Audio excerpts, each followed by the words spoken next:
Hello everyone, welcome to my channel. আজি মই আপোনাৰ আগত এটা নতুন ভিডিও লৈ আনিছোঁ য'ত আপোনালোকৰ কাৰণে সেন্সাছৰ ওপৰত কিছুমান কোৱেশ্চন লৈ আনিছোঁ। আপোনালোকৰ আসাম ডাইৰেক্ট ৰিক্ৰুটমেণ্ট আৰু আসাম পুলিচ বা আমাৰ আসামত হোৱা যিবিলাক এক্সাম আছে সকলোবোৰ গভৰ্ণমেণ্ট এক্সামত বহুত দৰকাৰ হয় কাৰণ 2011ৰ ভাৰতৰ লোকপ্ৰিয় অনুসৰি যিকোনো এটা কোৱেশ্চন আহি যাব পাৰে। গতিকে এই 20টা কোৱেশ্চন বহুত গুৰুত্বপূৰ্ণ হয়, আপোনালোকে সকলোৱে ভালদৰে চাব আৰু ভিডিঅ'টো ভাল লাগিলে লাইক কৰিব, চেনেলটো ছাবস্ক্ৰাইব কৰি থৈ দিব আৰু মোৰ চেনেলত বহুত গুৰুত্বপূৰ্ণ আৰু কিছুমান ভিডিঅ' আছে সকলোবিলাক আপোনালোকে চাই ল'ব পাৰিব। গতিকে আজি আমি প্ৰথম ভিডিঅ'টো আৰম্ভ কৰোঁ বলক। First question, according to the 2011 census, which states or union territories of India have the highest percentage of scheduled caste and scheduled tribe population in the total population? 2011 চনৰ লোকপিয়ল অনুসৰি ভাৰতৰ কোনবোৰ ৰাজ্য কেন্দ্ৰীয় শাসিত অঞ্চলত মুঠ জনসংখ্যাৰ ভিতৰত অনুসূচিত জাতি আৰু অনুসূচিত জনজাতিৰ জনসংখ্যা শতকৰা হাৰ সৰ্বাধিক? ইয়াৰ শুদ্ধ হ'ব option C Punjab and Lakshadweep. ইয়াৰ শুদ্ধ হ'ব option C Punjab and Lakshadweep. Next, according to the census of India 2011, which of the following language had a negative decade 2001 to 11 growth rate of its speaker? ভাৰতৰ লোকপিয়ল 2011 অনুসৰি তলৰ কোনটো ভাষাৰ দশকত 2001 পৰা 11লৈ বৃদ্ধিৰ হাৰ ঋণাত্মক আছিল? ইয়াৰ বক্তাসকলৰ। ইয়াৰ শুদ্ধ হ'ব অপশ্যন বি উৰ্দু। ইয়াৰ শুদ্ধ হ'ব option B Urdu. Next, according to the census of India 2011, after হিন্দীৰ পাছত which of the following language is spoken by the largest number of people in India? হিন্দীৰ পাছত কোনটো লেংগুৱেজ সবতছে বেছি কৈছিল? হিন্দীৰ পিছত 2011 চনৰ ভাৰতৰ লোকপিয়ল অনুসৰি তলৰ কোনটো ভাষা ভাৰতৰ সৰ্বাধিক লোকে কয়? হিন্দীৰ পাছত তো কোনটো কয়? ইয়াৰ শুদ্ধ হ'ব অপশ্যন এ বেংগলী। 2011 লোকপিয়ল অনুসৰি হিন্দীৰ পিছত সবতছে বেছি ভাষা বেংগলী কোৱা হৈছে। Next, according to the census of India 2011, what was the most popular source of drinking water by more than of the households? ভাৰতৰ লোকপিয়ল 2011 অনুসৰি ঘৰতকৈ অধিক লোকে খোৱা পানীৰ আটাইতকৈ জনপ্ৰিয় উৎস কি আছিল? ইয়াৰ শুদ্ধ হ'ব অপশ্যন ডি হেণ্ডপাম্প। আটাইতকৈ জনপ্ৰিয় উৎস কি আছিল? হেণ্ডপাম্প মানে দমকল। Next, during whose tenure was the census completed for the first time in India? কাৰ কাৰ্যকালত ভাৰতত প্ৰথমবাৰৰ বাবে লোকপিয়ল সম্পূৰ্ণ হৈছিল? ইয়াৰ শুদ্ধ হ'ব অপশ্যন এ লৰ্ড মায়ো। লৰ্ড মায়োৰ কাৰ্যকালত ভাৰতত প্ৰথমবাৰৰ বাবে লোকপিয়ল সম্পূৰ্ণ হৈছিল। Next, according to 2011 census, which state of India has recorded the highest percentage growth in population? 2011 চনৰ লোকপিয়ল অনুসৰি ভাৰতৰ কোনখন ৰাজ্যই জনসংখ্যাৰ শতকৰা হাৰত সৰ্বাধিক বৃদ্ধি পাইছিল? ইয়াৰ শুদ্ধ হ'ব অপশ্যন এ মেঘালয়া। মেঘালয় ৰাজ্যই জনসংখ্যাৰ শতকৰা হাৰত সৰ্বাধিক বৃদ্ধি পাইছে। এই ইম্পৰ্টেণ্ট লিষ্টখন চালে আপোনালোকে সকলোৱে গম পাব যে কোনখন ৰাজ্যত আটাইতকৈ বেছি পাৰ্চেণ্টেজ আছে। মেঘালয়ত 27.8%, অৰুণাচল প্ৰদেশত 25.9%, উত্তৰ প্ৰদেশত 20.2% আৰু বিহাৰত 20.1%, মধ্যপ্ৰদেশত 19.7% জনসংখ্যা বৃদ্ধি হৈছে। Next, according to the census of India 2011, which of the following states has the highest absolute number of people living in rural areas? Rural area গাঁও পঞ্চায়ত এৰিয়াবিলাকত কথা সুধিছে। 2011 চনৰ ভাৰতৰ লোকপিয়ল অনুসৰি ভাৰতৰ কোনখন ৰাজ্যত গ্ৰাম্য অঞ্চলত বাস কৰা লোকৰ সংখ্যা সৰ্বাধিক?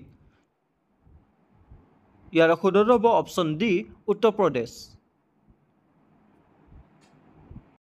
Next, according to the 2011 census, the number of villages in India is located among 2011 চনৰ লোকপিয়ল অনুসৰি ভাৰতৰ গাঁৱৰ সংখ্যা সুধিছে। ইয়াৰ শুদ্ধ হ'ব অপশ্যন এ 6,40,000 আৰু 6,50,000। ইয়াৰ শুদ্ধ হ'ব অপশ্যন এ 6,40,000 এণ্ড 6,50,000 গাঁৱৰ সংখ্যা। Next, according to the 2011 census, which city of India has the highest population? 2011 চনৰ লোকপিয়ল অনুসৰি ভাৰতৰ কোনখন চহৰত সৰ্বাধিক জনসংখ্যা? ইয়াৰ শুদ্ধ হ'ব অপশ্যন বি মুম্বাই। 2011 চনৰ লোকপিয়ল অনুসৰি ভাৰতৰ মুম্বাই চহৰত সৰ্বাধিক জনসংখ্যা। Next, according to the 2011 census, what percentage of the geographical area of Madhya Pradesh is forest area? 2011 চনৰ লোকপিয়ল অনুসৰি মধ্য প্ৰদেশৰ ভৌগোলিক এলেকাৰ কিমান শতাংশ বনাঞ্চল? ইয়াৰ শুদ্ধ হ'ব option C 30.72, 30.72. Next, according to the 2011 census, which is the union territory with the highest decadal population growth? 2011 চনৰ লোকপিয়ল অনুসৰি দশকীয় জনসংখ্যা বৃদ্ধিৰ সৰ্বাধিক কেন্দ্ৰীয় শাসিত অঞ্চল কোনখন?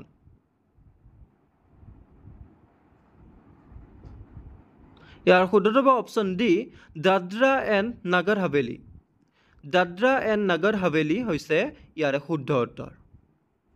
Next, what was the level of urbanization percentage in India's total population of 121 crore in census year 2011? 2011 চনৰ লোকপিয়ল বৰ্ষত ভাৰতৰ মুঠ জনসংখ্যা 121 কোটিৰ ভিতৰত নগৰীকৰণৰ মাত্ৰা শতাংশ কিমান আছিল? ইয়াৰ শুদ্ধ হ'ব অপশ্যন ডি 31.15%, 31.15% ইয়াৰ নগৰীকৰণৰ মাত্ৰা আছিল, শতাংশ আছিল। Next, the 2011 census divided India's working population into 4 major categories. Which of the following is not one of them? 2011 চনৰ লোকপিয়লত ভাৰতৰ শ্ৰমিক জনসংখ্যাক 4টা প্ৰধান ভাগত ভাগ কৰা হৈছিল, তলৰ কোনটো তাৰ ভিতৰত কোনটো নহয়? ইয়াৰ শুদ্ধ হ'ব অপশ্যন বি ডমেষ্টিক ৱৰ্কাৰ্ছ। তাৰ ভিতৰত কোনটো নহয়? Option B domestic workers. Next, according to the census of India 2011, after Hindi, which of the following language is spoken by the largest number of people in India? ভাৰতৰ লোকপিয়ল অনুসৰি 2011 চনৰ হিন্দীৰ পিছত তলৰ কোনটো ভাষা ভাৰতৰ সৰ্বাধিক লোকে কয়? ইয়াৰ শুদ্ধ হ'ব অপশ্যন এ বেংগলী। ভাৰতৰ লোকপিয়ল অনুসৰি 2011 চনৰ হিন্দীৰ পিছত বেংগলী ভাষাটো ভাৰতৰ সৰ্বাধিক লোকে কয়। Next, according to census of India 2011, which of the following states, unions, territories has the highest sex ratio in rural areas? ভাৰতৰ লোকপিয়ল 2011 অনুসৰি তলৰ কোনখন ৰাজ্যৰ কেন্দ্ৰীয় শাসিত অঞ্চলত গ্ৰাম্য অঞ্চলত লিংগ অনুপাত সৰ্বাধিক? ইয়াৰ শুদ্ধ হ'ব অপশ্যন এ কেৰালা। ক'ত সৰ্বাধিক হয় লিংগ, ক'ত অনুপাত সৰ্বাধিক হয়? কেৰালাত হয়। কেৰালা, ইয়াৰ শুদ্ধ হ'ব option A Kerala. Next, according to the provisional population total of 2011 census, what is the percentage of rural child population in the total child population of the country in India? 2011 চনৰ লোকপিয়লৰ সাময়িক জনসংখ্যাৰ মুঠ তথ্য অনুসৰি ভাৰতৰ দেশৰ মুঠ শিশু জনসংখ্যাৰ ভিতৰত গ্ৰাম্য শিশু জনসংখ্যাৰ শতকৰা হাৰ কিমান? ইয়াৰ শুদ্ধ হ'ব অপশ্যন বি 74.05%। ইয়াৰ শুদ্ধ উত্তৰ option B 74.05%। Next, according to 2011 census, what is the annual growth rate in India population from 2001 to 2011? 2011 চনৰ লোকপিয়ল অনুসৰি 2001 চনৰ পৰা 2011 চনলৈ ভাৰতৰ জনসংখ্যা বাৰ্ষিক বৃদ্ধিৰ হাৰ কিমান? ইয়াৰ শুদ্ধ হ'ব অপশ্যন বি 1.64%। 2001 পৰা 2011 লৈ ভাৰতৰ জনসংখ্যাৰ বাৰ্ষিক বৃদ্ধিৰ হাৰ হৈছে 1.64%। Next, according to the census of India 2011, what is the percentage of population of scheduled tribes in India? ভাৰতৰ লোকপিয়ল 2011 অনুসৰি ভাৰতত অনুসূচিত জনজাতিৰ জনসংখ্যাৰ শতকৰা হাৰ কিমান? ইয়াৰ শুদ্ধটো হ'ব option C 8.6%. Next, according to the 2011 census, India's share in the total world population is approximately 2011 চনৰ লোকপিয়ল অনুসৰি বিশ্বৰ মুঠ জনসংখ্যাত ভাৰতৰ অংশ আনুমানিক ভাৰতৰ সংখ্যা আনুমানিক হিচাপে সুধিছে ইয়াৰ শুদ্ধটো হ'ব অপশ্যন চি 17.5%.